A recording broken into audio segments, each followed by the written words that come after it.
Explosive teaching and powerful prayer combined. Live with Pastor Sam Adeosun. It's time for Prayer Life with Pastor Sam Adeosun. Praise the Lord. Hallelujah. Ẹ jẹ́ a gbàdúrà. Ọlọ́run wa wá yìn orúkọ yín lọ́pọ̀lọpọ̀ fún oore ọ̀fẹ́ ńlá tí a tún rí gbà lónìí. A dúpẹ́ lọ́wọ́ yín torí pé àwa náà rí ẹ sọ wá di alààyè ọkàn. Àti wá ní àǹfààní láti kóra wa jọ pọ̀, bàbá gba ọpẹ́ wa. Ọlọ́run àgbáyé lórúkọ Jésù ló ẹ gba ìyìn wa. Mo gbàdúrà bọ́lọ́run ti ń bẹ tí ẹ̀mí ẹ̀ ń bẹ láàyè lónìí lórúkọ Jésù Kristi. Ọlọ́run yóò gbọ́ àdúrà yín. Bí ẹ ti ń béèrè lórúkọ Jésù Kristi etí Ọlọ́run yóò gbọ́. Ọlọ́run yóò dáhùn. Ọlọ́run yóò ṣàánú. Mo ní àánú Ọlọ́run tó ju ohun gbogbo lọ lórúkọ Jésù Kristi. Ọlọ́run yóò jẹ́ kó dé ọ̀dọ̀ yín. Ògo Ọlọ́run yóò tún farahàn lónìí o. Agbára wà láàyè rẹ̀ yóò ṣiṣẹ́ ní orúkọ Jésù Kristi Olúwa wa. Àmín. Tọ́ ẹ̀yin ọmọ Ọlọ́run, mo tún lo àǹfààní láti dúpẹ́ púpọ̀ lọ́wọ́ yín fún àyè tẹ́ filẹ̀ yóò pé kájọ gbàdúrà papọ̀. Mo gbàdúrà sí Ọlọ́run ọ̀run pé Ọlọ́run yóò na ọwọ́ àánú rẹ̀ dé ìdílé yín lórúkọ Jésù Kristi. Ẹ jọ̀ọ́ mo bẹ̀ wá má jẹ́ ká gbàgbé oṣù kan tó lágbára, oṣù August, lédè òyìnbó wá ní August visitor, àlejò olóore. Ìgbàgbọ́ mi ni pé yóò dé ilé yín lálejò. Mo ní ìgbàgbọ́ bẹ́ẹ̀, ìgbàgbọ́ yẹn dẹ̀ lé nínú Ọlọ́run torí pé ó ti lóun á ṣe bẹ́ẹ̀. Èmi dẹ̀ wà pé Ọlọ́run tó lóun á ṣe bẹ́ẹ̀ yẹn yóò mú ìlérí rẹ̀ ṣẹ. Ó dá mi lójú gan. Ẹ̀rí oṣù August yẹn ó ní oṣù fire conference wa ní ìlú méjì ọ̀tọ̀ọ̀tọ̀, orílẹ̀-èdè méjì ọ̀tọ̀ọ̀tọ̀ náà sì tún ni. Ìyẹn ni pé ní ìlú London ní UK àti ní Freiburg ní Germany ní oṣù August bákan náà ni. Nígbà tí iná ẹ̀mí mọ́, ẹ̀mí Ọlọ́run, iná ẹ̀mí Ọlọ́run tí ó rìnrìn àjò wọnú ayé ọ̀pọ̀lọpọ̀ tí ó sì fi ìdí kalẹ̀ níbẹ̀ láti gbé ìjọba kalẹ̀. Mo ní ìgbàgbọ́ pé Ọlọ́run yóò fi ìdí kalẹ̀ nínú ìgbé ayé ọ̀pọ̀lọpọ̀, yóò wá jọba níbẹ̀. Bẹ́ẹ̀ ló ṣe máa rí. Ẹ̀yin máa wò. Ẹ rí ní London ní ọjọ́ Friday ní ọjọ́ 9th 9th of August. Ìlú London la máa wà lágbára Ọlọ́run. Ẹ ṣé bẹ́ẹ̀ bá mi pull ẹ̀ sókè yẹn. Ẹ ṣé. Òun náà ni a sọ fún wa pé a máa sọ títí ìgbà yẹn. A dẹ̀ ti promise wa pé flyer wa ó ti wà ní orí social media mo ṣe ń bá yín sọ̀rọ̀. Tẹ́ bá wojú tẹlifíṣàn yín lọ́lọ́wọ́ ẹ̀ máa rí níbẹ̀. Ní tó bá tún wá di ní ọjọ́ 23 àti 24, ìyẹn 23rd and 24th Friday náà ló bọ́ sí àti Saturday ọjọ́ kejì ẹ̀ ní ìlú Freiburg ní orílẹ̀-èdè Germany. Ni la máa wà ní August yẹn náà ni lágbára Ọlọ́run. Adúpẹ́ fún àwọn tí wọ́n ti ń sọ fún wa, àwọn kan tí bó ṣe ń sọ ní agbègbè wa náà ti gbé sí wa létí wípé lágbára Ọlọ́run á jọ pàdé. Àti gbúrò àwọn kan láti Europe. Rí pé Europe yẹn ó sì súnmọ́ díẹ̀. Agbúrò àwọn kan náà láti orílẹ̀-èdè Amẹ́ríkà wọ́n ti pinnu pé àwọn á wá. Agbúrò àwọn kan náà ní UAE, bẹ́ẹ̀ ni ní UAE àwọn dáàdi yẹn sọ pé àwọn ṣáà ń du gbogbo agbára kájọ wà ń bẹ̀. Ọlọ́run á fún yín ní okun àti agbára náà. Àti àwọn èèyàn wa náà ní Britain, àwọn náà mú ara àwọn kan tó jẹ́ pé wọ́n sọ fún wọn ti ń sọ sí wa létí kẹ́lẹ́kẹ́lẹ́ pé tá bá jọ ṣe ti London tán á tún jọ pàdé ní Germany. Bí ìgbà tí yẹn ń lọ fún èèyàn sáré tún wá lọ kílẹ̀ máa ń pè kí nìyẹn náà vacation. Ọgbọ́n vacation náà ni. Mo gba Ọlọ́run gbọ́ gan lọ́pọ̀lọpọ̀ wípé ìrìn àjò yìí ní lílọ bíbọ̀ yín sí prógráàmù náà, ìbá jẹ́ ẹgbẹ́ ibi tá ti fẹ́ ṣe yẹn lẹ̀ ń gbé tàbí ibi tẹ́ ti wá jìnnà gan, kò ní fi ṣe bó ṣe jìnnà tó, ẹ ó débẹ̀ láyọ̀, ẹ tún padà sílé yín láì séwu lórúkọ Jésù Kristi. Ẹ tiẹ̀ padà pẹ̀lú ìbùkún Ọlọ́run lẹ́kùnrẹ́rẹ́ lórúkọ Jésù. Ẹ jẹ́ a wọnú àdúrà wa lọ. I will give you rest. Èmi yóò fún ọ ní ìsinmi. Èmi yóò fún ọ ní ìsinmi. Ọlọ́run mi o. Ṣé rí kíní kan wà tí Jésù tó ṣèlérí ẹ̀ fún wa ká tó tiẹ̀ dé ọ̀dọ̀ Jésù rárá. Ká tó fi ayé wa fún. Ká tó mọ Jésù ní Olúwa àti Olùgbàlà. Ká tó súnmọ́ agbègbè Jésù. Òun ló ti sọ kíní kan, ó promise wa ní kíní kan. Ó lóun wá fún wa ní ìsinmi. Òun ló ti promise wa pé tó bá ti wá sọ́dọ̀ òun ó máa gba ìsinmi. Ẹ wò tẹ́ ẹ bá rí ìsinmi tí ì dé ọ̀dọ̀ ẹ ní o. Má ṣe o. Nígbà tí mo sọ fún ẹni ó ní ẹ̀sà mo ń lọ ṣọ́ọ̀ṣì wọ́ọ̀kà ní mi mo ní mo ní worker lèmi náà Sátánì ò ní kí èèyàn má ṣe worker ṣùgbọ́n ṣé ẹ̀yin fúnra yín ṣe ti dé ọ̀dọ̀ rẹ̀ ó lè mo aṣọ fárákùnrin yẹn mo ní ó lè jẹ́ pé ẹ wà ní wrong church bẹ́ẹ̀ ni tàbí kí ẹ wà ní right church kẹ́ẹ̀dẹ̀ máa dẹ́ṣẹ̀ mo ní ìkan tó bá jẹ́nu méjèèjì mo ní òfun lórúkọ Jésù ayé wọ̀ ní bọ́sọ̀fún lórúkọ Jésù Kristi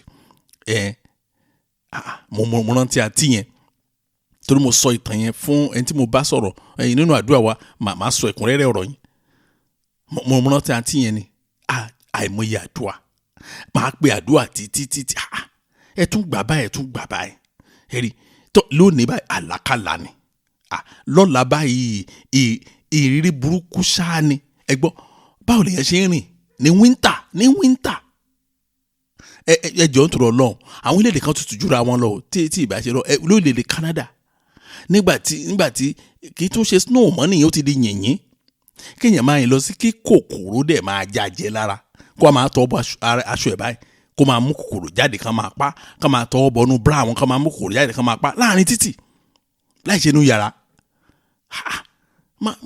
máa sọ fún wọn pé demonic manifestation lélẹ́yìí àwọn demons iṣẹ́ wọn exactly bí iṣẹ́ wọn ṣe ń rí ni how ní tẹ́ni kí n ṣe ni mo ti ṣe àdúrà tẹ́ni kí n gbà ni mo ti àfi lẹ́nu ọjọ́ mẹ́ta yìí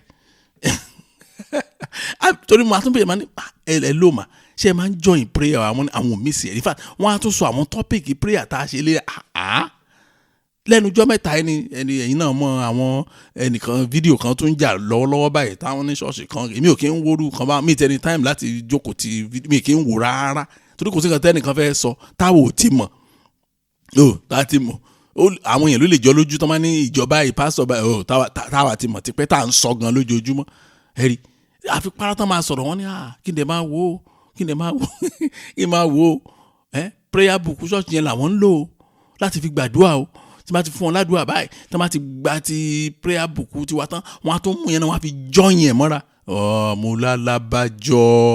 lálábàjọ́ ẹ wo tí Jésù bá ṣe ìlérí ìsinmi fún wa mo garanti ni wípé yóò mú ìlérí yẹn ṣẹ bẹ́ẹ̀ ni ó ti jẹ́ dandan torí a ti rí àwọn tí a sọ fún tí wọ́n dẹ̀ ṣe bẹ́ẹ̀ táwọn náà dẹ̀ rí bẹ́ẹ̀ ni mo sọ fún yín àwọn tá a sọ pé bá o ṣe máa ṣe rèé o bó ṣe máa ṣe rèé o Jésù ó ṣe tán àti fún wa ní ìsinmi o bó ṣe tán dẹ̀ rí ìsinmi yẹn ní tòótọ́ in fact ẹlòmíì ẹ̀rù bẹ̀rẹ̀ sí ìbágan pé so ayé òun ló gba ìsinmi tó yìí bẹ́ẹ̀ ni mo sọ fún wa ẹ rí ibẹ̀ láti bẹ̀rẹ̀ àdúrà wa ẹ wò ó nínú gbogbo ìsinmi ní kẹ́ ẹ máa dúró bẹ́ẹ̀ ni mo sọ fún yín sà mọ́mì ẹ tún gbọ́ kí n tún sọ nínú gbogbo tẹ́ bá máa ṣe láyé ìsinmi ní kẹ́ ẹ kọ́kọ́ dùn náà ìsinmi lórí ayé yín ìsinmi lórí àwọn ọmọ yín ìsinmi lórí iṣẹ́ yín ìsinmi lórí ọjọ́ iwájú yín tí ìsinmi bá ti dájú lórí àwọn kan tí mo sọ yìí kí ló tún kù téèyàn wá láyé mi ò rí mọ́ kò sí mọ́ ẹ̀rí ẹ̀gbọ́ promise mo ní Jésù ṣe yẹn ni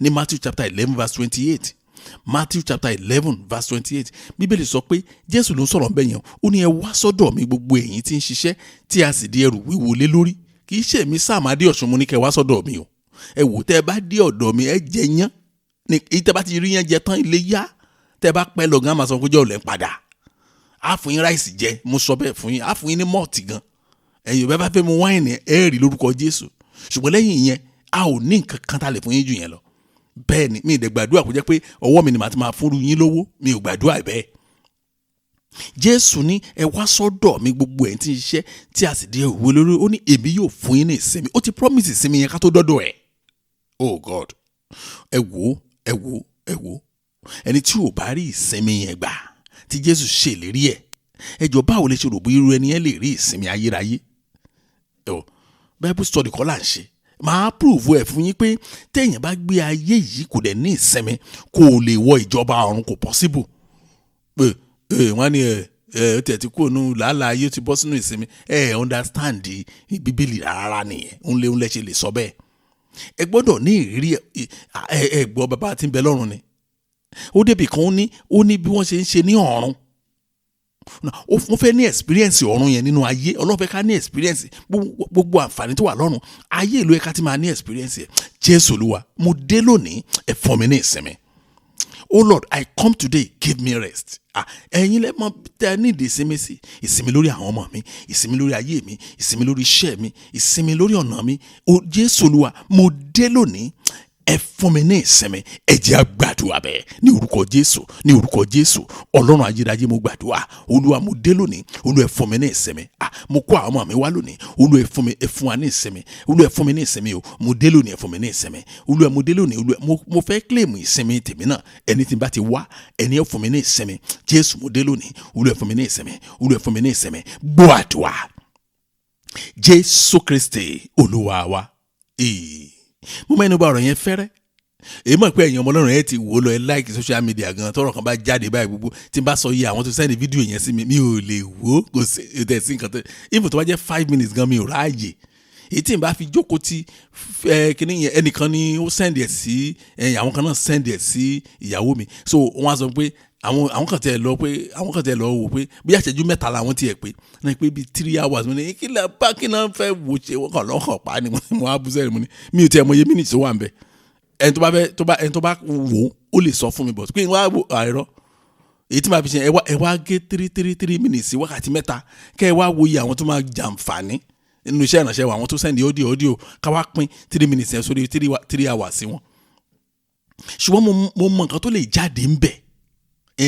Àwọn kan tó lè jáde ń bẹ̀ ní ẹ̀wò àwọn pásítọ̀ ṣọ́ọ̀ṣì ọ̀hún gan ti ní kọ̀rọ̀ wọ́n ti bá wa sọ àwọn nǹkan tó le jù yẹn lọ tá a gbọ́dọ̀ sọ jáde gan. Bẹ́ẹ̀ ni mo sọ fún yín, tó láwọn fúnra wọn ò ní, àwọn fúnra wọn a lè dé kóòtù kan láwọn làwọn sọ bẹ́ẹ̀ níbi tó ọ̀rọ̀ yẹn lè dé. Àdẹ̀ráyè rè kóòdù wọn lẹ̀ ẹ lè gbàgbọ́. Ó mà ṣe o. Ibi tí ìsinmi wà ni mo ń tọ́ka ìsìn yẹn, mo ń sòtọ́ fún yín, ibi tí ìsinmi wà lèmi ń tọ́ka fún yín.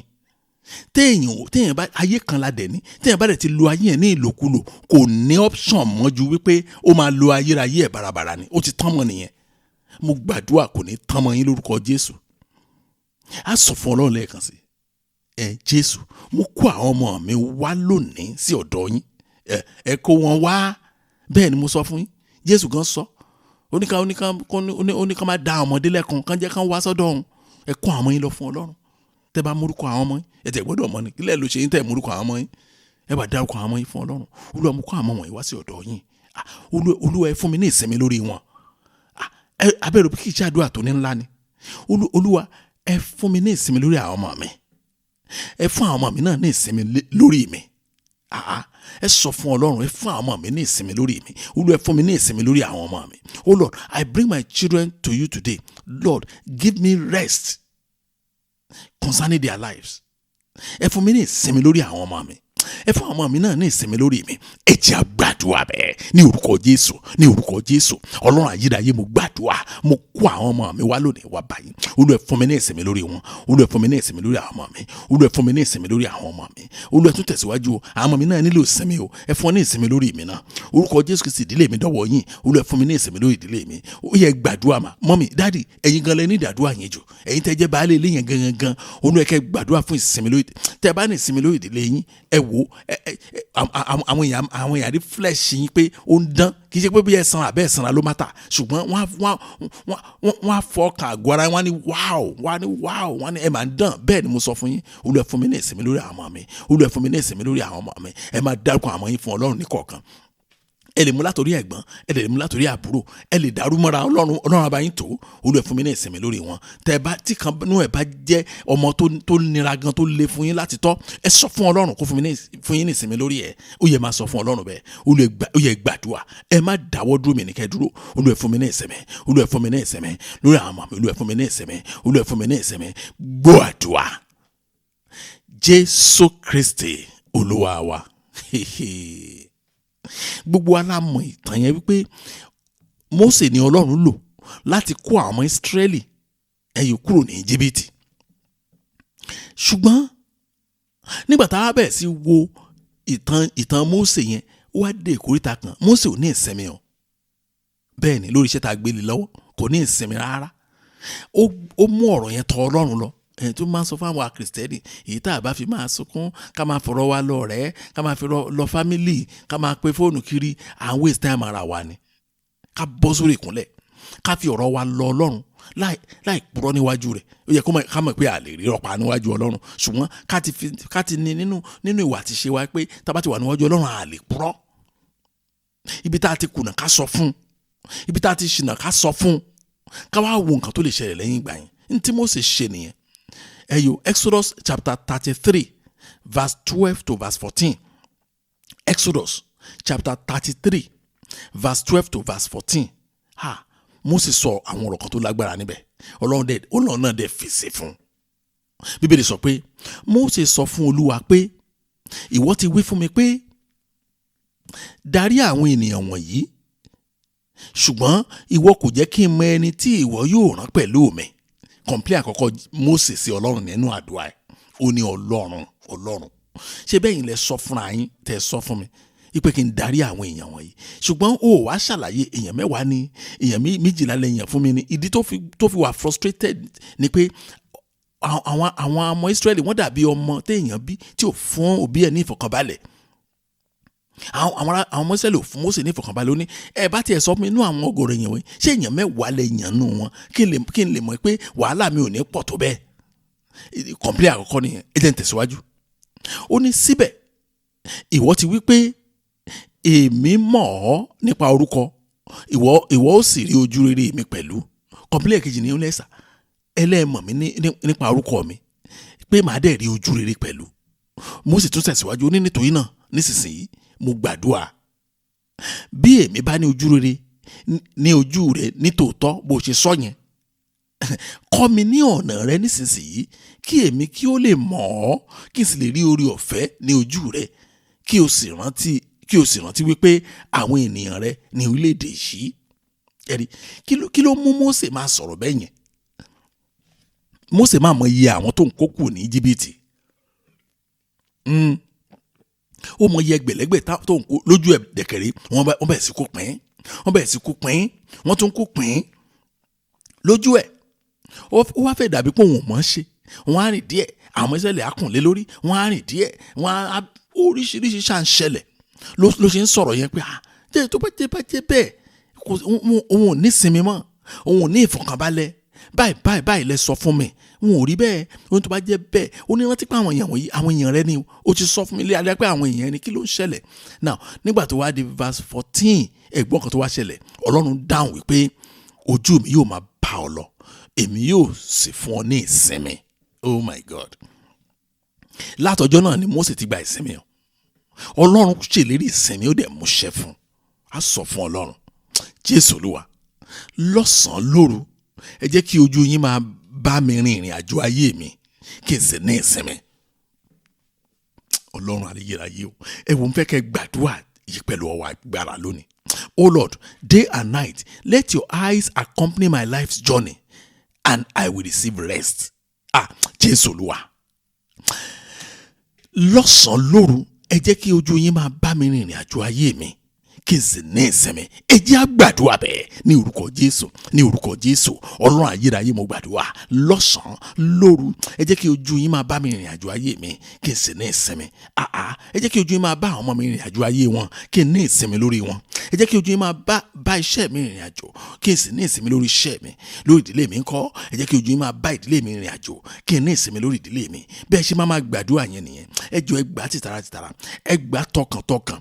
Ẹ gbà bí ìgbà tí ó pé ẹ̀yin nìkan lẹ wà nínú àdúrà yìí pé èmi àti yín nìkan la jọ ń gbà. Ẹ má máa wo ẹlòmíì. Ẹ gbà tó pé mo gbàgbọ́ pé Ọlọ́run yóò sì fèsì ayọ̀. Ọlọ́run tó ṣe fún àwọn kan ó gbọ́dọ̀ ṣe fẹ́yìn náà. Jésù Olúwa, lọ́sàn-án lóru ẹ jẹ́ kí ojú yín máa bá mi rìnrìn àjò ayé mi kí n sì ní ìsinmi. Ó yẹ máa gbàdúrà, ó yẹ máa gbàdúrà, ó yẹ máa ṣìpẹ̀, ó yẹ máa bẹ̀bẹ̀. Gbọ́ àdúrà. Jésù Kristi Olúwa wa. Ǹjẹ́ ẹ jẹ́ mọ̀ pé ìgbà kan bẹ nínú ìgbé ayé Dáfídì, ẹ rí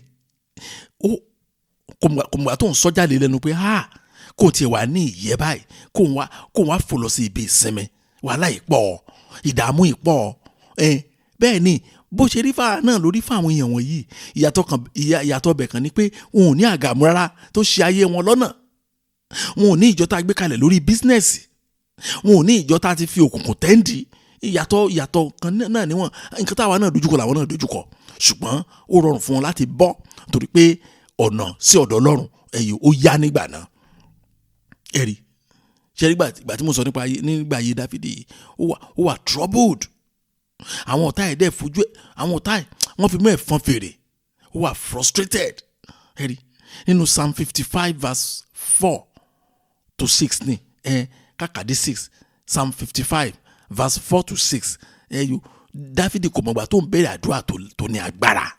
Kí ló sọ nínú àdúrà náà? Ó ní àyà mi wà nínú ìrora pẹ̀lú ẹ̀rù ikú ó ré lù mí. Àwọn nǹkan tó ń sọ fọ́lọ́run nìyẹn pé àyà ń já àyà ń já òun dẹ̀ ń bẹ̀rù nígbà gbogbo. Mọ́mì, gbogbo ìbẹ̀rù ọkàn yín bẹ́ẹ̀ ni kì í ṣe ẹ̀yin ló kọ́kọ́ ṣẹlẹ̀ sí. Jésù ló lè fún yín ní ìsinmi tẹ́ ẹ bá gbà bẹ́ẹ̀ fún.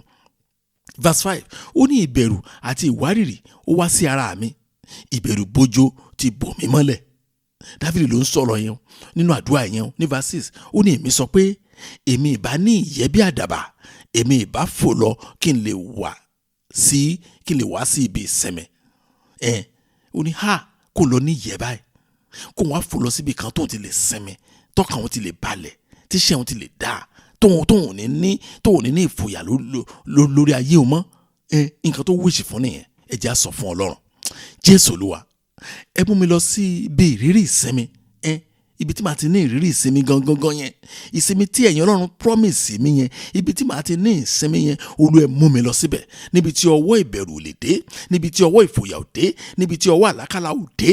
Báṣemàgbà ni, oh Lord, take me to a place of the experience of rest, a place where I will experience rest, where the hand of fear cannot reach, where the hand of troubled soul cannot reach, where the hand of nightmare cannot reach, where the hand of struggle cannot reach. Bá a ṣe máa mú àdúrà yẹn nìyẹn. Jésù Olúwa, ẹ mú lọ sí ibi ìrírí ìsinmi, ibi tí wọ́n ti ní ìrírí ìsinmi tòótọ́, níbi tí ọwọ́ èrò ò lè dé, níbi tí ọwọ́ làálàá ò lè dé, níbi tí ọwọ́ ìdààmú ò lè dé, níbi tí ọwọ́ ìfọwọ́kàn ẹ̀mí òkùnkùn ò lè dé. Ẹ jẹ́ á gbàdúrà bẹ́ẹ̀ ní orúkọ Jésù, ní orúkọ Jésù. Ọlọ́run ayérayé, mo gbàdúrà, Olúwa ẹ mú lọ sí ibi tí wọ́n ti ní ìrírí ìsinmi. Ẹ mú lọ sí ibi tí wọ́n ti ní ìrírí ìsinmi, níbi tí ọwọ́ òkùnkùn ò lè dé, níbi tí ọwọ́ ìfòyà ò lè dé, níbi tí ọwọ́ àìsàn ò lè dé, níbi tí ọwọ́ àlákàlà ò lè dé. Ẹ máa gbàdúrà, ẹ jọ̀ọ́ ẹ má dákẹ́. Ẹ̀yin ọmọ Ọlọ́run, ẹ gbàdúrà yìí, ẹ gbà ibi tí wọ́n ti ní ìrírí ìsinmi, ibi tí wọ́n ti ní ìrírí ìsinmi ní tòótọ́, ibi tí wọ́n ti ní ìsinmi lórí àwọn ọmọ, níbi tí ìdààmú ọmọ ò sí. Ọlọ́run mi ò tọ́lọ́ bá gbé yín dé ibi ìrírí ìsinmi gangan, ẹ wo ayé yẹn kàn bú sẹ́rìn. Ẹnìkan kan ò kíráàkì jókè fún yín o, ẹ kàn bú sẹ́rìn ní ìdí ẹ̀ ni pé ẹ ní ìrírí ìsinmi lọ́wọ́lọ́wọ́. Olúwa ẹ ṣàánú fún mi lónìí, ẹ mú lọ sí ibi tí wọ́n ti ní ìrírí ìsinmi, ẹ mú lọ sí ibi tí wọ́n ti ní ìrírí ìsinmi. Olúwa ẹ ṣàánú, Olúwa ẹ ṣàánú, Olúwa ẹ ràn mí lọ́wọ́, Olúwa ẹ ràn mí lọ́wọ́. Ẹ mú lọ sí ibi tí wọ́n ti ní ìrírí ìsinmi. Gbọ́ àdúrà, Jésù Kristi Olúwa wa. Ẹ̀yin ọmọ Ọlọ́run, àdúrà kan wà tó máa wù mí tí mo fẹ́ kẹ́ ẹ máa gbà léraléra. Àdúrà mo fẹ́ pè fún yín sí ni, mo fẹ́ kẹ́ ẹ máa gbàdúrà yẹn léra. Ọlọ́run mi o, nígbà tí ìdí tí mo fi rí àdúrà yẹn, mo gbé bíbélì mi, mo wá ń ka ibì kan nínú bíbélì, Psalm 127 verse 2. Bí ẹsẹ̀ yẹn ṣe popular tó, translation ní èdè Yorùbá ó dàrú pátápátá. Bẹ́ẹ̀ ni mo sọ fún yín. Ẹ̀gbọ́n kan tí bíbélì sọ ni, ó ní it is vain for you to rise up early, to sit up late, to eat the bread of sorrows, for so he gives his beloved sleep. Last line yẹn òun ló dàrú pátápátá. Ó ní asán ni fún ẹ̀yin tí ẹ dìde ní kùtùkùtù láti pẹ́ dùbúlẹ̀, láti jẹ oúnjẹ làálàá. Bẹ́ẹ̀ ni ibi tó tán ti gbé gbági ni wọ́n ní bẹ́ẹ̀ ni ó ń fi ire fún olùfẹ́ rẹ̀ lójú oorun. No. Bíbélì òyìnbó ò sọ bẹ́ẹ̀. Bíbélì ò sọ pé Ọlọ́run fi ire fún àwọn olùfẹ́ rẹ̀ lójú oorun. Ntóyìnbó sọ ni wípé for so he gives his beloved sleep. Oorun yẹn ló fún àwọn tó fẹ́ràn àwọn olólùfẹ́ ẹ̀. Oorun ló fún wọn, kò fún wọn ní oore lójú oorun. No. Ẹ lọ wọ oríṣiríṣi bíbélì kẹ́ fi wò. Nígbà tá a ka ibẹ̀ yẹn ní original language tí a fi kọ́, bíbélì jẹ́ kó yé wa wípé Ọlọ́run fún àwọn olùfẹ́ rẹ̀ ní oorun. Nǹkan tó wà bẹ́ẹ̀ nìyẹn. Kì í ṣe pé Ọlọ́run fi oore fún àwọn ènìyàn rẹ̀ lójú oorun. Irọ́ o, Ọlọ́run sọ, bíbélì ò sọ bẹ́ẹ̀. Bẹ́ẹ̀ ni ó fi oorun fún àwọn tí ó fẹ́. Ẹ jẹ́ ká sọ fún Ọlọ́run náà ká tó tẹ̀síwájú àlàyé ń bẹ̀ yẹn. Jésù Olúwa, ẹ mú ìrírí asán kúrò nínú ayé mi. abẹ́rẹ́ wọn ni asán ni ó dìde ní kùtùkùtù ó jí very early ó tún dé very late kí ló wá rí jẹ́ ń bẹ̀ rédèédé ó jí lọ bí iṣẹ́ very early every day very early every day ilẹ̀ ò tí ì ní mọ́ àwọn ọmọ gan fọ́tò náà ń wò lójoojúmọ́ fọ́tò dáàdì ni wọ́n rí wọn ò dá mọ̀ gan wọn ò lè describe bàbá wọn real mọ́ nígbà tó máa fi dé nǹkan àwọn ọmọ ti sùn wọ́n ti jẹun jẹlẹ́ wọ́n ti sùn ó struggle gan ni bóyá kò tiẹ̀ lè rí wọn kò kí wọ́n rà ó di weekend bóyá Sunday òun náà fojú rí bàbá wọn káṣà ṣe ká sí náà nǹkan kò sí nǹkan gidi tán rí mú bọ̀ mbẹ́ oúnjẹ làálàá ni so irú àwọn yẹn báyìí oorun gidi ó ń dùn wọ́n wọn ò rí oorun gidi sùn vanity yẹn mo fẹ́ ká kọ́ mú jáde náà ká tó gbàdúrà nípa oorun Jésù Olúwa á sọ fún Ọlọ́run bẹ́ẹ̀ ẹ mú ìrírí asán kúrò nínú ayé mi oh Lord take away an experience of vanity from my life ìrírí asán gbogbo tí bá dáwọ́lé kò ní yọrí sí asán gbogbo tí àwọn ọmọ mi bá dáwọ́lé kò ní yọrí sí asán mo ti yí àdúrà yẹn padà nìyẹn o gbogbo tí ọkọ mi dáwọ́lé kò ní yọrí sí asán gbogbo tí àyà mi bá ti dáwọ́lé báyìí kò ní yọrí ẹ jẹ́ á gbàdúrà bẹ́ẹ̀ ní orúkọ Jésù Ọlọ́run ayérayé mo gbàdúrà ohunkóhun tí mo bá dáwọ́lé kò ní yọrí sí asán ohunkóhun tí àwọn ọmọ mi bá dáwọ́lé kò ní yọrí sí asán ohunkóhun tí àyà mi dáwọ́lé ní orúkọ Jésù kò ní yọrí sí asán gbogbo tí ọkọ mi bá dáwọ́lé ní orúkọ Jésù kò ní yọrí sí asán ẹ jẹ́ á máa gbàdúrà kò ní fi ṣe o bóyá ẹ̀ sí ní good times o ẹ̀yin bàbá àwọn ọmọ ni mo ní mi ò lọ́kọ ẹ gbàdúrà fún bẹ́ẹ̀ ni mo sọ fún yín kì í ṣe torí kádùá tiẹ̀ lè gbà kádùá tí yín lè gbà ni mo ṣe sọ bẹ́ẹ̀ ẹ sọ fún Ọlọ́run ohun gbogbo tí mo bá dáwọ́lé kò ní yọrí sí asán o ní orúkọ Jésù Kristi mo bẹ̀bẹ̀ ohun gbogbo tí àwọn ọmọ mi dáwọ́lé nínú ayé yìí kò ní yọrí sí asán ohun gbogbo tí ọkọ mi dáwọ́lé lórí kò ní yọrí sí asán ohunkóhun tí aya mi bá dáwọ́lé ní orúkọ Jésù Kristi kò ní yọrí sí asán ó yẹ máa gbàdúrà ó yẹ wí bẹ́ẹ̀ fún Ọlọ́run gbọ́ àdúrà Jésù Kristi Olúwa wa ẹ wò kò dá mi lójú bóyá ẹsẹ̀ Bíbélì yẹn yé wa dáadáa ó ní bẹ́ẹ̀ ni ó fi oorun fún àwọn tí ó fẹ́ Ọlọ́run fi oorun fún àwọn tí ó fẹ́ ó jẹ́ kán ní ìsẹ́mẹ́ wọ́n sùn dáadáa ilẹ̀ mọ́ wọ́n ṣe ohun gbogbo àkókò kò sí pákáleke nínú ọ̀rọ̀ wọn ìwọ̀nba tí wọ́n ṣe Ọlọ́run fi ìbùkún sí wọ́n dẹ̀ rán gbádùn ní ìwọ̀nba agbára tí wọ́n orí ọ̀fẹ́ ńlá ni o kí ló fà á Ọlọ́run fi ìsinmi fún ayé wọn torí pé ó ṣe kí ni o ó fi oorun fún àwọn tí ó fẹ́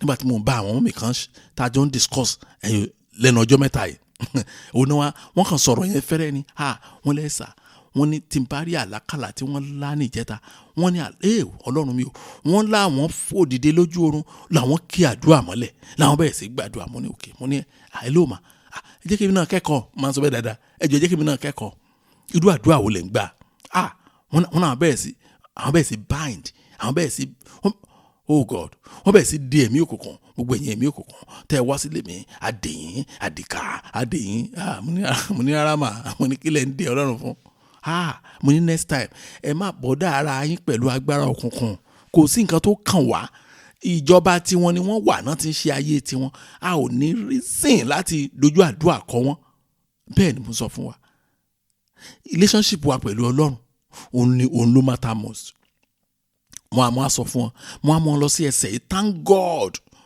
Bíbélì òyìnbó ló wà lórí fóònù wọn á kà á mo ní kí ni ibẹ̀ yẹn sọ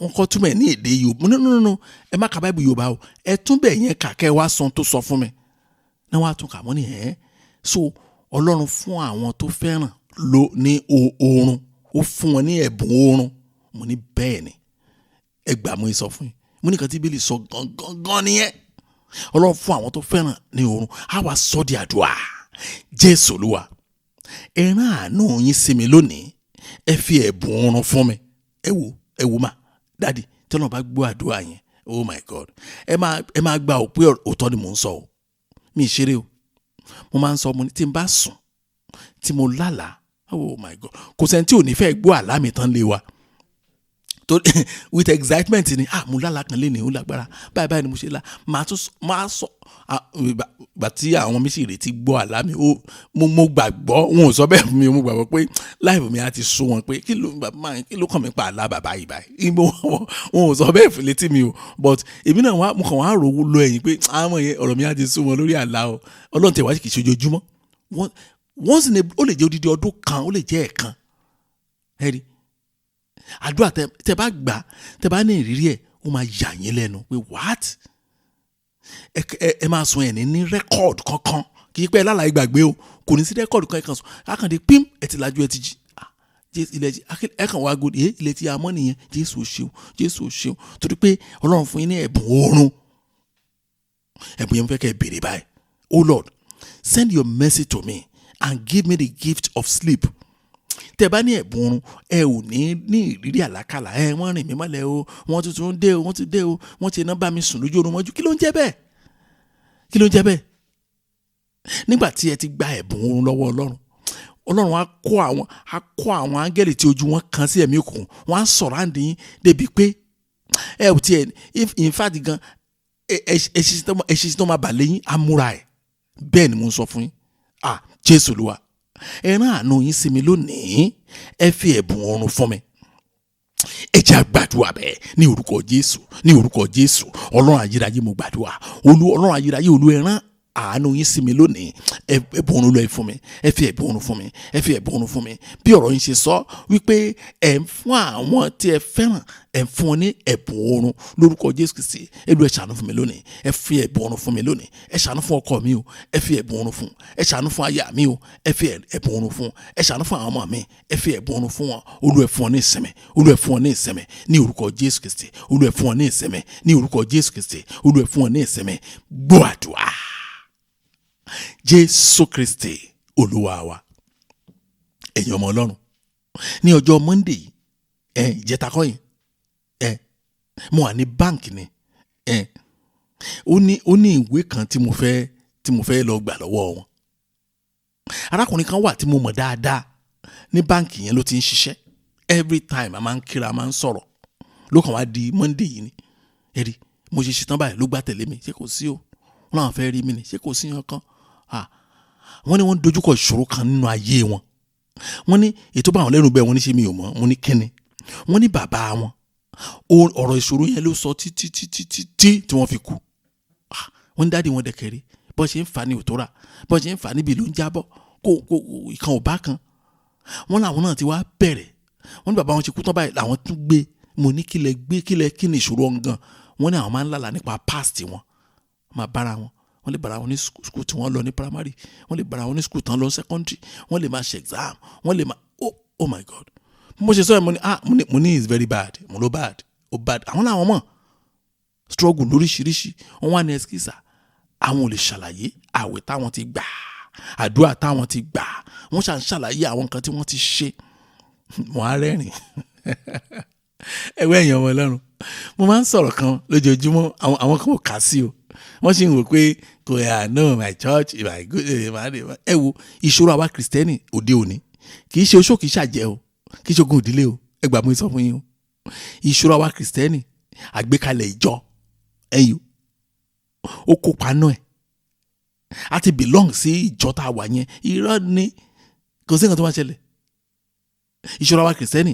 ẹ bè lọ́wọ́ àwa pásítọ̀ ẹ gbà mú sọ fún yín ìṣẹ́rí pásítọ̀ mi fókọ́sì ẹ̀ kó ṣàti rówó owó ní ṣá kò sí nǹkan tí ò lè ṣe kó lè rówó kò sí ìwà burúkú tí ò lè wù kò sí ìfù tí ò lè dáwọ́lé torí owó tó pé ìdí tó fi ṣe pásítọ̀ nìyẹn gbogbo ìwà yẹn ó dẹ̀ máa affect gbogbo àwọn ìjọ ẹ̀ pátá pásítọ̀ mi ambition kó lè ní popular ní kò sí nǹkan tí ò lè ṣe pásítọ̀ mi nǹkan ó ti fọ òkùnkùn ó ti fi tẹ́ǹdì nítorí agbára bẹ́ẹ̀ ni mo sọ fún ibi tí ìṣòro kìrìsìtẹ́nì wà nìyẹn ìṣòro kìrìsìtẹ́nì ṣó àjẹ́ nìkan ṣáwọn yẹn lágbára ni orúkọ Jésù at the mention of the name of Jesus the Bible says every knee will bow àwọn tí ò ní kankan ṣùgbọ́n ìjọ àtàwọn adarí ìjọ wọn àwọn ní ìṣòro kìrìsìtẹ́nì lónìí mo wá bèèrè lọ́wọ́ arákùnrin mo ní ẹsikísà ṣọ́ọ̀ṣì wo lẹ́ ń lọ ní wọ́n sọ mo ní no wonder wọ́n ní kí ni mo sọ mo ní no wonder mo ní social gathering ni, mo ní orúkọ ṣọ́ọ̀ṣì yẹn alias tèmi fún wọn ní social gathering. Mo ní bẹ́ẹ̀ bá lọ fún ẹgbẹ̀rún ọdún ẹ̀ lè rí nǹkan kan. Ṣùgbọ́n bàbá yín gan kọ́ the same thing. Mo ní kí lẹ sọ, ẹni wọn ò rí ṣe tán fi kú. Mo ní ó máa ṣe o. Ǹjẹ́ mo kan tí mo sọ fún arákùnrin yẹn? Jeremiah 6 verse 16. Jeremiah chapter 6 verse 16. Mo kan tí Bíbélì sọ bẹ́ẹ̀ ni. Ó ní èyí ni ohun tí Olúwa wí. Now kí l'Olúwa wí? Ohun tí Olúwa wí ẹ wá gbọ́. Ó ní ẹ dúró ní ìkóríta kí ẹ sì wò. Ẹ béèrè fún ọ̀nà àtijọ́ níbi tí ọ̀nà dáradára wà, kí ẹ sì rìn nínú rẹ̀. Ẹ̀yin yóò sì rí ìsinmi fún ọkàn yín. Ẹ jọ ṣé ọ̀rọ̀ yẹn ò clear tó? Ṣé ó ní ìdí ká tún lọ wá translation míì ni? Ó ní thus says the Lord, stand in the ways and see. Ó ní and ask for the old path where the good way is and walk in it. Then you will find rest for your soul. Bíbélì la ọ̀nà, Ọlọ́run la ọ̀nà tá a fi lè ní ìsinmi fún wa. Mo á ní ẹ̀skísà, ṣé ẹgbọ́n kan tí Bíbélì sọ bẹ́yìn? Kẹ wá ọ̀nà àtijọ́. Kì í ṣe ọ̀nà WhatsApp. Kì í ṣe ọ̀nà pé bá tún gbàdúrà, ẹ tún lọ orí òkè báyìí, ẹ mú owó wá o, ẹ mú owó wá tá a máa fi lọ sórí òkè fún yín, wòlíì méje la máa kó lọ. Àwọn ọ̀nà orí burúkú nìyẹn. Bíbélì mo ní ẹ̀skísà, Bíbélì ní kẹ wá ọ̀nà àtijọ́. Wọ́n nínú ọ̀nà àtijọ́ yẹn ó ní express àjọ ẹ̀ lẹ́ ti máa rí ọ̀nà dáadáa, ibẹ̀ ló wà. Ó ní kẹ́ẹ̀nì nínú ẹ̀. Ẹ wò ohun tí àwọn yẹn sọ fún Ọlọ́run nígbà yẹn, ọ̀nà sì ń ṣe dòní o. Wọ́n tó sọ fún Ọlọ́run nígbà yẹn, ẹ lọ kàbẹ̀ yẹn tán. Ó ní but they said we will not walk in it. Ó ní ṣùgbọ́n ẹ̀yin wípé àwa kì yóò rìn nínú rẹ̀. Wọ́n sọ wọn ò dẹ̀ rìn nínú ẹ̀. Dòní àwọn èèyàn wọ́n sì kọ̀ wọn rìn nínú ẹ̀. Ẹ wá sọ pé ìsinmi á wà. Báwo ló ṣe fẹ́ wà? Nígbà tí wọ́n sọ pé kẹ́ tó kọ́lé ẹ̀ ṣe foundation, tẹ́nìkan ní òun ní di foundation, òun kàn máa tó òun tẹ́ ní di cement gan, wọ́n á kàn tó block ní cement tí wọ́n ẹjọ́ ta ló fẹ́ gbélé yẹn? Jésù Olúwa, ẹ ràn mí lọ́wọ́ láti dúró lójú ọ̀nà ìsinmi. Bẹ́ẹ̀ ni mo sọ, orí ọ̀fẹ́ ni o, orí ọ̀fẹ́ lẹ́hìn, orí ọ̀fẹ́ ni o. Àwọn tá a bá sọ fún pé yá òkú church orí kúkú tó ń lọ yẹn tọ́lẹ̀ kú lẹ́sẹ̀kẹsẹ̀, orí ọ̀fẹ́ ni, kì í ṣe pé wọ́n mọ̀ ọ́n ṣe, orí ọ̀fẹ́ ni. Ọlọ́run ló ràn wọ́n lọ́wọ́ bẹ́ẹ̀. Àwọn tá a bá ní èyí tó ń ṣe yóò dáa, eléyìí ò lè ṣe tó dẹ̀ ní àwọn ò ní ṣe bẹ́ẹ̀ mọ́. Tí pásítọ̀ yẹn bá ti pè pé mo ìrànṣẹ́ ẹ kúrò ìwèrè yín kúrò, orí ọ̀fẹ́ ni o. Oh Lord, help me to stay on the path of rest. Jésù Olúwa, ẹ ràn mí lọ́wọ́ láti dúró lójú ọ̀nà ìsinmi. Ẹ jẹ́ á gbàdúrà bẹ́ẹ̀ ní orúkọ Jésù, ní orúkọ Jésù. Olúwa, ẹ ràn mí lọ́wọ́ láti dúró lójú ọ̀nà ìsinmi. Olúwa, ẹ ràn mí lọ́wọ́ láti dúró lójú ọ̀nà ìsinmi. Ẹ gbàdúrà, ẹ jẹ́ má dákẹ́. Jésù ràn mí lọ́wọ́, Jésù ràn mí lọ́wọ́. Ayérayé Olúwa, ẹ ràn mí lọ́wọ́ lójú ọ̀nà ìsinmi. Ẹ ràn mí lọ́wọ́ láti dúró lójú ọ̀nà ìsinmi. Kí n lè dúró lójú ọ̀nà ìsinmi. Mo fẹ́ ní ìsinmi. Mo fẹ́ gbé ìgbé ayé ìsinmi. N ò fẹ́ gbé ìgbé ayé pákáleke. N ò fẹ́ sí lábẹ́ ìdarí ẹ̀mí òkùnkùn. Olúwa, ẹ ràn mí lọ́wọ́ kí n lè dúró lójú ọ̀nà ìsinmi. Olúwa, ẹ ràn mí lọ́wọ́. Olúwa, ẹ ràn mí lọ́wọ́. Olúwa, ẹ ràn mí lọ́wọ́. Olúwa, ẹ ràn mí lọ́wọ́ kí n lè dúró lójú ọ̀nà ìsinmi. Olúwa, ẹ ràn mí lọ́wọ́ kí n lè dúró lójú ọ̀nà ìsinmi. Gbọ́ àdúrà. Jésù Kristi Olúwa wa. Ọlọ́run mi o. Mo rántí àwọn ọmọ mi yẹn ó ti pẹ́ gan báyìí. Wá sí ń ṣiṣẹ́ ìránṣẹ́ ní chọ́ọ̀chì wa kan nígbà yẹn. Ẹ̀rí àmọ́ wọn ṣọ́ọ̀ṣì mà ní o. Bá a ṣe jáde báyìí lẹ́yìn arábìnrin wa bá mi wúlẹ̀ skisa. Ó náà fẹ́ rí mi jọ ọ̀rọ̀ táwọn fẹ́ sọ kí n má gbà sí àpò òbínú mu ní èwo lè bínú tẹ̀ ń pariwo kí ni mo fẹ́ bínú fún, kí ló ṣẹlẹ̀? Wọ́n làwọn kan wo ṣọ́ọ̀ṣì wa ní pé àwọn kinní kan wà tó yẹ ká máa ṣe. Mo ní bí kíni? Wọ́n ní ó yẹ kí n máa organize night vigil every Friday. Bí ṣọ́ọ̀ṣì táwọn ti kúrò wọ́n tó wá sí ṣọ́ọ̀ṣì àwọn níbẹ̀ every Friday làwọn ń ṣe Friday night vigil. Wọ́n ló máa ń dùn gan. Wọ́n ló yẹ ká máa lọ sórí òkè lọ gbàdúrà. Ká máa oníṣọ́ọ̀ṣì táwọn ti wá wọ́n ní ẹ̀ẹ̀kan lórí òkè báyìí wọ́n máa ṣe 1 2 3 lórí òkè program yẹn wọ́n ní pè ní 1 2 3. Wọ́n ní ètò wa burú jù mẹ́ni pé mi kì í pe àwọn pastors àwọn onísọjí máa pè wọ́n wá bí ṣọ́ọ̀ṣì wọn wà tẹ́lẹ̀ bó ṣe ń pè wọ́n láti Port Harcourt náà ń pè wọ́n láti Èkó náà ń pè wọ́n láti kinní kan. Bàbá mo jẹ́ kán sọ délẹ̀ mo ní gbàtẹ́ láìkí gbogbo nǹkan tán ṣe tó bẹ̀yẹn kílẹ̀ á fi kú òun bẹ́ẹ̀ fún. Wọ́n ní nǹkan pásítọ̀ wọn kan lọ dáadáa tẹ́ bá sọ ọ̀rọ̀ àṣírí wọn máa fi wàásù ìjọ Sunday ó lè nà yín dúró gan. A ní kẹ́ dúró pé ọ̀rọ̀ tó sọ fún mi níjọ́ ẹ wá sọ fún mi wá repeat ẹ̀ pé òun tó òun kì í tó sábẹ̀ kákan ọmọ ààrẹ ni mo ní màmá mo ní ẹ̀mọ̀ nǹkan tẹ́ ń sọ ẹ máa lọ mo wá ṣe jáde church ní ẹ jẹ́ kí n gbére lọlé eré mu tiẹ̀ pé àfikún tí madam yìí ò wá ṣọ́ọ̀ṣì mọ́ mo tiẹ̀ béèrè ẹ̀ ní after 2 Sundays mi ò máa rí ẹ ní báyìí wọn ni ó ti lóun wá ṣọ́ọ̀ṣì wa mọ́ pé òun wá sọ́dọ̀ mi mo disgrace òun pé òun fún mi ní ìmọ̀ràn pé ara mi ò gba ìmọ̀ràn wọn á fún sẹ́ni ọ̀nẹ́ tó sọ fún yín ìmọ̀ràn tó ń sọ fún mi wọn ní rárá n bá ṣàlàyé fún wọn nínú ìjọ nǹkan wá báyìí ló wá bá mi fún àwọn nǹkan bẹ̀ àwọn kan tiẹ̀ ń pòṣe ni pé nǹkan try tẹ̀tún torí pé kí ló fà á àti kò sí church ń bá pastor wọn á kọ́ àwọn ọmọ ìjọ tèmi ní ọ̀rọ̀ Ọlọ́run àti wọ́n ti ń sin Ọlọ́run ẹ̀rí ẹ̀yìn ọmọ Ọlọ́run lẹ́yìn bí oṣù bíi 8 tí ò bá ju bẹ́ẹ̀ lọ́gàn díẹ̀ làkó àfi gún lọ́njọ́ Sunday kan tárábìnrin bá wa ṣe sẹ́ mí tẹ́ tètè mọ̀ kó wà nù sábìsì ìgbà tán fẹ́ gba ọrẹ tó ní church wa ní tí mò ń sọ yẹn a máa ń jó jáde láàyè wa dá ọrẹ níwájú ni mò ń wo gúlú ó ti rù díẹ̀ mo ní wọ́n á fọwọ́ tọ́ ya mo ní ó dà pé obìnrin ti rù ó rù díẹ̀ wọn ní ilé rù díẹ̀ ṣé ìgbà tẹ́gun ẹ̀ bá tó yọ jáde ní ẹ̀yìn ojú ẹ̀ kẹ́tẹ́ wọ́n pé ó rù gan mo ní mi ò kí n sójú dáyọ̀ ní ìgbà tẹ́ ẹ̀ ní wò yàn dáadáa ẹ̀ wo èèyàn ọmọ Ọlọ́run bàtà jáde church náà wọ́n mà náà fẹ́ rí mi mo ní ká máa bọ̀ náà wọlé náà ní àìsàn pé ẹ̀wò àwọn pé ẹ̀mí tó wọnú ọmọ nínàkúnà ló wọnú wọn o àwọn kan tẹ̀ takú ni pé bí màá tiẹ̀ pa wọ́n àwọn awálé ni pé ojú tì wọ́n láti wá náà ṣàlàyé tójú wọn rí wọ́n lẹ́ ẹ̀skísà omi lè tàn yín kì í ṣe ẹni tí mo lè tàn káwọn máa ti díjú báyìí ni ìgbà míì wọ́n á lọ́rùn mi ìgbàgbọ́ wọn ni pé màá bínú wọn mọ̀ pé mo kàn rẹ́rìn ni ẹ̀rẹ́rìn ni mo ní ṣé kí n máa sunkún ni wọ́n ní wọ́n máa nà wọ́n lójú oorun ìgbà míì báyìí wọn lóríṣiríṣi ọkùnrin a máa ìbásùn ojú oorun ìbálòpọ̀ ojú oorun oríṣiríṣi wọ́n ní èwo ni ò tí ìbálòpọ̀ wọ́n bọ́kùnrin lòpọ̀ wọ́n bẹ́mi lòpọ̀ wọ́n tún bá ẹṣin lòpọ̀ lójú àlámú ló tán lé ní mo ní láyé yìí wọ́n ní gbèsè wọn ń gorí gbèsè ìgbà táwọn gbèsè fẹ́ pa wọ́n làwọn sákò ní ṣọ́ọ̀ṣì yẹn mo ní kì í ṣe ṣọ́ọ̀ṣì torí mo mọ̀ ń sọ dára kì í ṣe ṣọ́ọ̀ṣì tẹ́ sọ pé wọ́n gbé oníṣọ́ọ̀jì wá lójoojúmọ́ wọ́n ní wọn ní sàwọn ẹ̀mẹ́jẹ̀ ká padà síbẹ̀ yẹn mo máa bó sẹ́rìn wọn ní máa ṣe àná àmì máa ṣe mi o gbọ́ nǹkan tá a kà lẹ́ẹ̀kan ni bẹ́ẹ̀ tó bá fẹ́ ní ìsinmi kó kàn ṣe research kékeré ni ní Bíbélì pè fún ó ní èyí ni ohun tí Olúwa wí ẹ dúró sí ìkóríta research yín bẹ̀rẹ̀ ní ìkóríta yẹn kí ẹ sì wò tẹ́ ẹ bá wò tẹ́ ẹ bá rí ó ní ẹ béèrè fún ọ̀nà àtijọ́ níbi tí ọ̀nà dáadáa wà kẹ́ wá ṣe kí ni o kí ẹ sì rìn nínú rẹ̀ tẹ́ bá lè ṣe bẹ́ẹ̀ Bíbélì sọ pé ẹ̀yin ò sì rí ìsinmi fún ọkàn yín ẹ ní ìsinmi lórí ọmọ ẹ ní ìsinmi lórí iṣẹ́ yín ẹ ní ìsinmi lórí ìdílé yín ẹ ní ìsinmi lórí ọ̀nà yín ohunkóhun tẹ́ bá dáwọ́lé ẹ̀ bá ìsinmi pàdé mẹ́ ó tán o lára àwọn pípù yóò gbà o pé my church my pastor is a man of God kí n rìn níbo ibẹ̀ ni màá takú sí wọ́n láwọn nínú ẹ̀ do ní àwọn èèyàn nínú ẹ̀ wọ́n á ní reason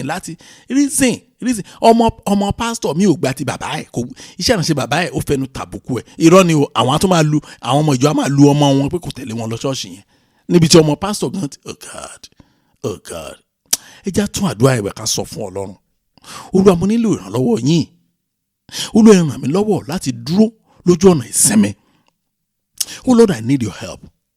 Help me to stay on the path of rest. Ọ̀nà ìsinmi wà ẹ̀yin ọmọ Ọlọ́run nìkan ló lè ṣí àwọn èèyàn níyè kì í ṣe pé ẹ̀yin lẹ mọ̀ ń ṣe mọ́mì ẹ gbà mọ́ sọ fún yín ẹ mọ̀ ń ṣe o kì í ṣe pé torí pé Pastor Sam kan gbà mí nímọ̀nà báyìí mo ní mi lọ ṣọ́ọ̀ṣì wa mọ́jáde mo kàn ẹ̀yin kọ́ lẹ rò bẹ́ẹ̀ Ọlọ́run ló fún yín ṣe o kì í ṣe pé ẹni tó gbà ẹ̀ nímọ̀ràn kì í ṣe pé ẹnu ẹ̀ dùn ló fà á o Ọlọ́run ló fún yín ṣe o lónìí láyéláyé ẹ ó bọ́ lóko ẹrú Jésù Olúwa ẹ ràn mí lọ́wọ́ lónìí láti dúró lójú ọ̀nà ìsinmi ẹ ràn àwọn ọmọ mi lọ́wọ́ lónìí láti dúró lójú ọ̀nà ìsinmi tí ọkọ yín bá sì ń bá bárabàrà ẹ̀sìn kiri tí ò wá Jésù rí Olúwa ẹ ràn ọkọ mi lọ́wọ́ kó náà wá sójú ọ̀nà ìsinmi ẹ jẹ́ á gbàdúrà bẹ́ẹ̀ ní orúkọ Jésù, ní orúkọ Jésù. Ọlọ́run ayérayé mo gbàdúrà, Olúwa ràn mí lọ́wọ́ láti dúró lójú ọ̀nà ìsinmi. Olúwa ràn mí lọ́wọ́ láti dúró lójú ọ̀nà ìsinmi. Olúwa ràn mí lọ́wọ́ láti dúró lójú ọ̀nà ìsinmi. Olúwa ràn ọkọ mi lọ́wọ́ láti dúró lójú ọ̀nà ìsinmi. Olúwa ràn aya mi lọ́wọ́ láti dúró lójú ọ̀nà ìsinmi. Ẹ wò tẹ́ bá ní àwọn ọmọ tí wọ́n ti ń sọ fún yín pé I don't believe in Jesus, I can't serve God, ẹ gbàdúrà fún wọn pé Jésù Olúwa ràn àwọn ọmọ mi lọ́wọ́ láti wá sójú ọ̀nà ìsinmi. Ẹ̀yin o, torí pé àwọn ò tí ì sí bẹ̀ tẹ́lẹ̀, ẹ̀yin tẹ́ ti wà bẹ́ẹ̀ ní kẹ́ gbàdúrà pé kẹ́ dúró lójú ọ̀nà ìsinmi. Àwọn fámìlì yín tí ò sí lójú ọ̀nà rárá, Olúwa ràn àwọn ọmọ mi lọ́wọ́ láti wá sójú ọ̀nà ìsinmi. Olúwa ràn ọkọ mi lọ́wọ́ láti wá sójú ọ̀nà ìsinmi. Ó yẹ máa gbàdúrà, ẹ má dákẹ́ àdúrà yẹn. Ẹ wò tàdúrà ìbá relevant sí yín, ẹ kọ sílẹ̀ kẹ́ máa gbà lójoojúmọ́. Olúwa ràn àwọn ọmọ mi lọ́wọ́ láti wá sójú ọ̀nà ìsinmi. Olúwa ràn ẹ máa gbàdúrà, ẹ dákun ẹ máa gbàdúrà, gbọ́ àdúrà. Jésù Kristi Olúwa wa. Mo gbọ́ testimony kan lẹ́nu ọba Solomoni, ẹ̀rù bà mí pé yéè ọ̀rọ̀ tá à ń sọ fáwọn èèyàn rèé o. Àṣẹ́rí ẹ̀ tí ẹ̀ wà nù Bíbélì lọ́dún lọ́hùn tí mo kà á, mo ní yéè so ẹ̀rí ọ̀rọ̀ yìí wà nù Bíbélì. Kí á ni mo kọ sílẹ̀ lọ́dún yẹn lọ́hùn. Látọdún yẹn lọ́hùn mi ti wà gbàgbé mọ́, mi ti wá ní reason láti lọ́wọ́ ibi tí mo kọ sí mọ́ pé 1 Kings chapter 5 verse 4 ibi tó wà ó tún easy àti mọ̀ lórí. 1 Kings chapter 5 verse 4. Solomoni ló sọ̀rọ̀ yẹn. Ó ń bá ọba kan sọ̀rọ̀, ó ń ṣàlàyé ọ̀rọ̀ yẹn fún ọba ni. Ó ní but now the Lord my God has given me rest on every side. There is neither adversary nor evil occurrence. Oh my God. Àṣé irú ayé bẹ́ẹ̀ ṣe gbé nítòótọ́. Ṣùgbọ́n nísinsìnyí mò ń ka 1 Kings chapter 5 verse 4. Ṣùgbọ́n nísinsìnyí Olúwa Ọlọ́run mi ti fún mi ní ìsinmi ní ìhà gbogbo. Gbogbo ẹ̀yin tí ẹ̀ ń gbóhùn mi lọ́wọ́ báyìí, bí Ọlọ́run ti bẹ tẹ́mi ẹ̀ bẹ̀ láàyè, Ọlọ́run á fún yín ní ìsinmi ní ìhà gbogbo lórúkọ Jésù Kristi. Àfi tí ìbàjẹ́ orúkọ Jésù tá à ń sọ fáwọn èèyàn ní gbangba òun làwọn náà ń sìn ní kọ̀rọ̀, là ń képe ní kọ̀rọ̀. Ṣùgbọ́n tó bá pé Ọlọ́run tá à ń fi hàn yín ní gbangba làwọn náà là ń képe ní kọ̀rọ̀. Gbogbo etí tó ń gbọ́ mi lọ́wọ́ báyìí, Ọlọ́run á fún yín ní ìsinmi ní ìhà gbogbo lórúkọ Jésù. Ṣùgbọ́n nísinsìnyí Olúwa Ọlọ́run mi ti fún mi ní ìsinmi ní ìhà gbogbo, kò sí ọ̀tá tàbí ìjàmbá kan tí ó ṣe. Oh my God. Ẹ gbọ́ kéèyàn gbé ìgbé ayé tí ó ní ìsinmi ní ìhà gbogbo, kò sógun ọ̀tá pé ọ̀tá lé, kò sí ẹnu ẹ̀rọ ẹ̀ mọ́, kò lẹ̀ sí ìjàmbá kan tó ṣubú lù. Ẹ gbọ́ kí ló tún kù lórí ayé yẹn bí kò ṣe kó máa gbádùn ìyẹn bí èèrà ṣúgà. No wonder ọba Solomoni òun náà ní kò sẹ́ni tó lówó tó, kò sí ọba míì tó lówó lẹ́yìn ẹ̀ láti ìgbà ẹ̀ dòní. Bíbélì ló sọ bẹ́ẹ̀. Gbàtà wádìí ẹ̀ lọ wádìí ẹ̀ bọ̀, kò sógun, kò sí yàn, kò sí jàǹbá tó, kò ní experience ẹ̀ rárá, kò mọ nǹkan tó ń jẹ́ bẹ́ẹ̀. Tó bá pe Bible prayer ẹ̀ ní church ẹ̀ kò mọ bó ṣe máa gbà á torí pé kò ní experience ẹ̀ rí. Oh my God. Ṣùgbọ́n nísinsìnyí Olúwa Ọlọ́run mi ti fún mi ní ìsinmi ní ìhà gbogbo, kò sí ọ̀tá tàbí ìjàmbá kan tí ó ṣe, kò ní ìrírí ọ̀tá tàbí ìjàmbá. Oh God. Jésù Olúwa, ẹ fún mi ní ìsinmi ní ìhà gbogbo, kó má ṣe sí ọ̀tá tàbí ìjàmbá kankan nínú ìdílé mi. Àdúrà mo fẹ́ kẹ́ gbà nìyẹn. Oh Lord, give me rest on all sides, that there shall not be enemy or evil occurrence in my family.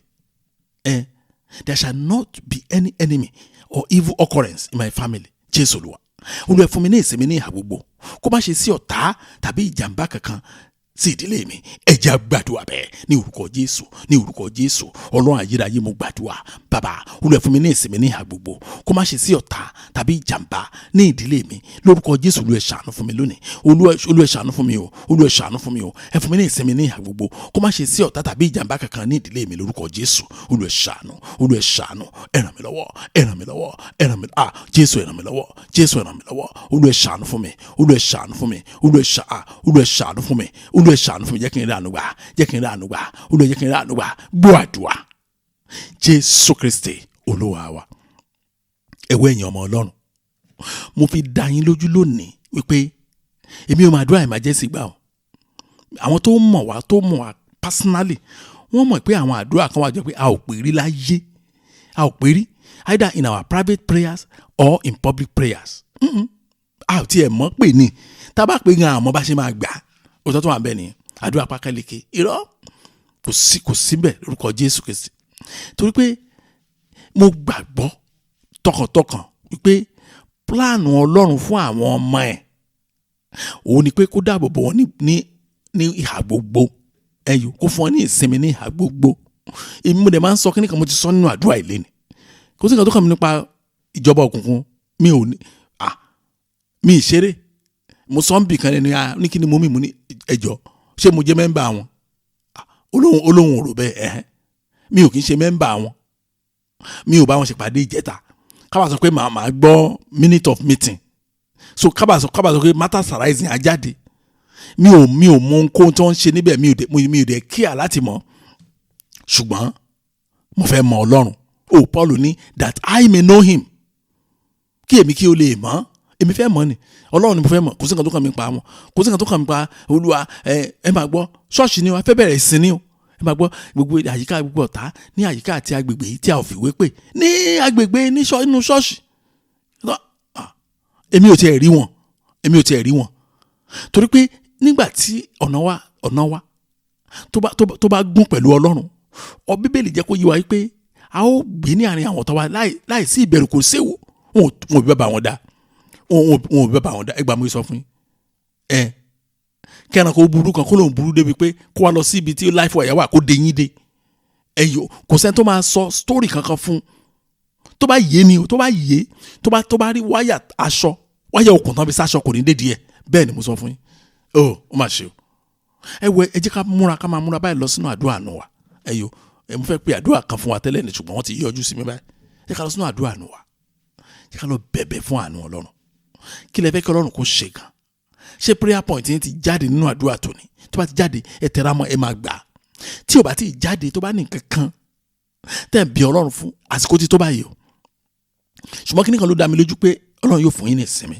bẹ́ẹ̀ ni ẹ fẹ́ bẹ̀rẹ̀ sí rí ìsinmi lórí àwọn ọmọ yín báyìí ẹ fẹ́ bẹ̀rẹ̀ sí rí ìsinmi lórí ọ̀rọ̀ ayé yín báyìí gbogbo ìbẹ̀rù àti ìfòyà yín tẹ́lẹ̀ ó ti fò lọ báyìí ó yẹ máa bèrè ẹ máa ṣèpẹ́ ẹ máa bẹ̀bẹ̀ ẹ̀yọ́ prayer of mercy èmi máa wà lórí ìkúnlẹ̀ mo sọ fún wa orí ìkúnlẹ̀ mo ti máa ń gbàdúrà yín ó yẹ ẹ̀yin náà gbégbèsè báyìí ẹ̀yọ́ ẹ gbégbèsè àdúrà báyìí ẹ̀yọ́ tẹ́ ẹ bá ní àǹfààní láti kúnlẹ̀ yín ọ̀sọ́pá àdúrà yín ò gbà o ẹ̀yọ́ ẹ lè nàró ẹ̀yọ́ ẹ lè máa rìn lọ ẹ lè máa rìn bọ̀ ẹ lè jókòó ẹ lè dọ̀bálẹ̀ ẹ lè wà ní any posture ṣùgbọ́n kẹ́kàn change posture yẹn ni èyí tẹ́ ti fi ń gbàdúrà tẹ́lẹ̀ ẹ̀yọ́ tó tẹ́ wá fẹ́ gba nǹkan ẹ̀rí ìdúró ẹ̀ yàtọ̀ ìsọ̀rọ̀ sí ẹ̀gá yàtọ̀ ẹ máa bẹ̀bẹ̀ máa ṣìpẹ̀ ẹ máa béèrè lọ́wọ́ Ọlọ́run ti sọ ó ti ṣèlérí ẹ̀ pé lónìí yóò tún jẹ́ ọjọ́ ọ̀tọ̀ pé òní yóò tún jẹ́ ọjọ́ ìyanu pé òní yóò tún jẹ́ ọjọ́ ìṣelógo ó wá kù yín kúkú láti claim ẹ̀ báyìí ó yẹ máa gbàdúrà ayérayé o Olúwa ṣe ìyanu Olúwa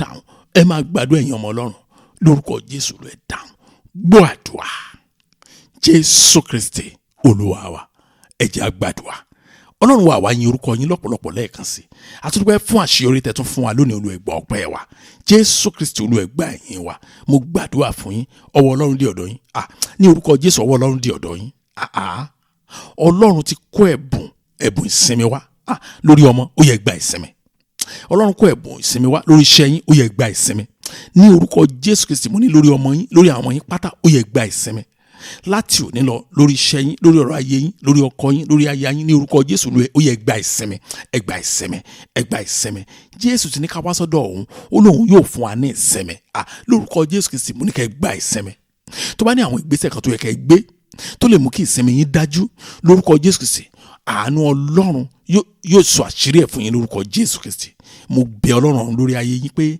Ọlọ́run ti bẹ̀tẹ̀ mi ẹ̀bẹ̀ láàyè àwọn èrè tí Ọlọ́run ti ní fún àwọn èèyàn lónìí Ọlọ́run kà yín mọ́ àwọn tí ó jẹ ìgbádùn ẹ̀ lórúkọ Jésù Kristi mo ní Ọlọ́run kà yín mọ́ àwọn tí ó jẹ ìgbádùn èrè Ọlọ́run lónìí lórúkọ Jésù Kristi ògo Ọlọ́run yóò farahàn nínú ayé yín o agbára wà láàyè Ọlọ́run yóò ṣiṣẹ́ ẹ̀rí yóò sì tẹ̀lé àdúrà yìí ní orúkọ Jésù Kristi Olúwa wa àmín ìjẹ́ kí ló bẹ Jésù Kristi Olúwa wa ìfẹ́ mọ́ ti Ọlọ́run dàpọ̀ tiẹ̀ mọ́ kó máa bá wa lọ kọ́lọ́run kó ṣàánú fún wa dádì ní orúkọ Jésù Kristi ẹ gba àánú Ọlọ́run mọ́mì ní orúkọ Jésù Kristi ẹ gba àánú Ọlọ́run ilé yín gba àánú Ọlọ́run àwọn ọmọ yín gba àánú Ọlọ́run iṣẹ́ yín gba àánú Ọlọ́run ọ̀nà yín gba àánú Ọlọ́run ní orúkọ Jésù Kristi ẹ̀rí yín lórúkọ Jésù yóò tayọ ti àwọn míì ògo ni fún Ọlọ́run lókè ọ̀run ní orúkọ Jésù Kristi Olúwa wa àmín. me. Praise the Lord.